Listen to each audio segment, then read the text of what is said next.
Welcome to The Wrap. I'm Renita Young, here to take you through today's market action. So let's take a look at where markets closed to end Thursday. It was a green day for markets, with the small cap Russell 2000 up by the most, 1.8%, followed by the NASDAQ 100, which rose roughly 1.3%.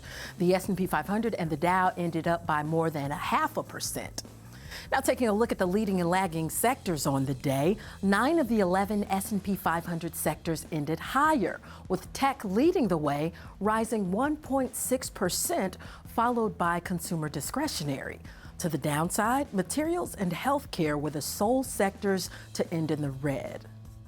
Looking at some stocks on the move, Carvana was a surprise winner today, rallying nearly 34% after reporting a surprise profit in its best first quarter earnings report ever. The online used car seller also expects an increase in its year-over-year growth rate of vehicles sold for the second quarter.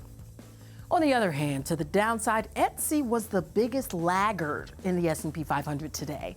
The online retailer plummeted 15% to a 4-year low after posting lower than expected gross merchandise sales and earnings. Multiple analysts cut their price targets on the stock in response.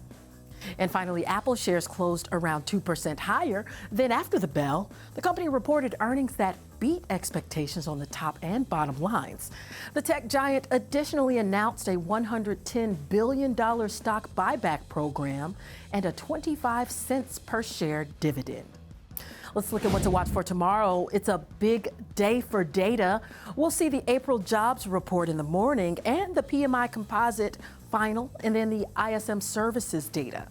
And for earnings, a relatively dialed back day after a week of heavy hitters, but keep an eye out for Hershey's reporting pre-market.